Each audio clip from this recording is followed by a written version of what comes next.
8月4日、東京都議会議員選挙に、ここ世田谷区より挑戦させていただく決意をいたしました。平和の党サルサ岩渕と申します。今ですね、本当にろくな政治家がいない。それが私が立候補を決めた一番の理由ですけど、もう本当にね、腐った政治家しかいないんですよ。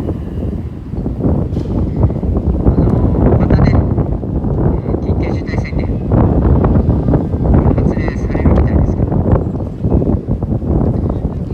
そもそもその緊急事態宣言の効果があるのかな。やってることは飲食店8時まで。でも飲食店でクラスター出てるのって 2% らしいんですよ。 2% ですよ。 2% です。で、高齢者施設とかね、そういったところはね、30とか 40% ぐらいあるわけですよ。だったらもう飲食店じゃないじゃないですか。それで電車激混みですよ。これ緊急事態するんだったらまず電車止めろよって話になりませんか。そういうところは一切ね、お咎めなしで、それで飲食店だけ目の敵にしてね、これ飲食店ね、やってる人ね、やってらんないと思いますよ。こんな周知されてまた飲食店やろうと思いますか。続けようと思いますか。心折れちゃうんですよ、こんなことしてる。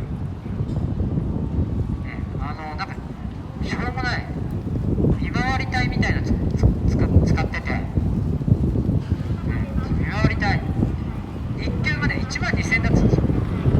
でそんなね12000円もね、そんなしょうもない見回り業務でね払うぐらいだったら困ってる飲食店支給しろっていう話だ。おかしいでしょ。いまだに協力金12月が払われてないとかいっぱいある。潰れますよ、ろくな政治家に。それでなおかつこ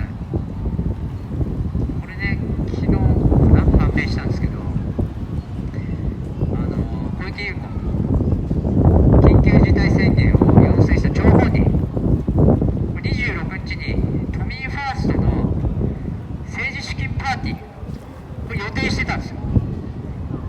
で、政治資金パーティー緊急事態かぶらせないように緊急事態宣言もっと後にしたんですよ。ふざけてませんかこれ。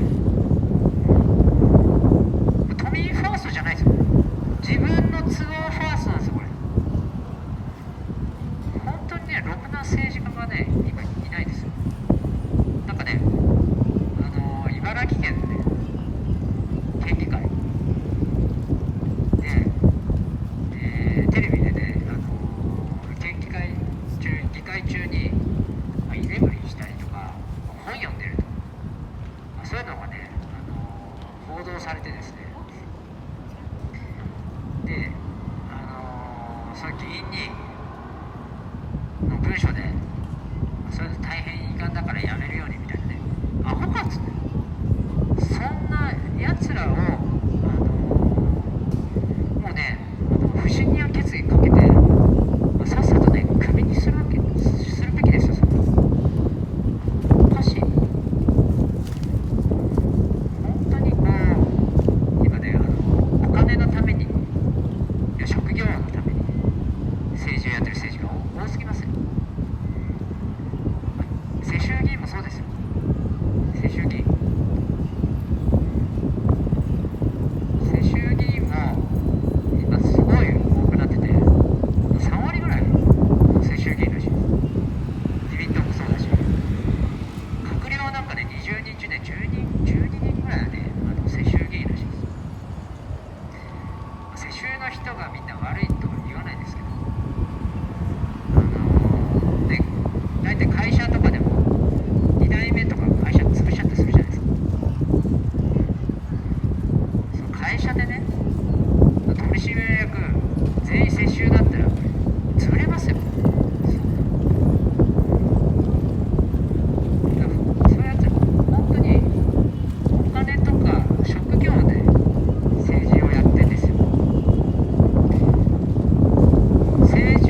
ぐらいのね、覚悟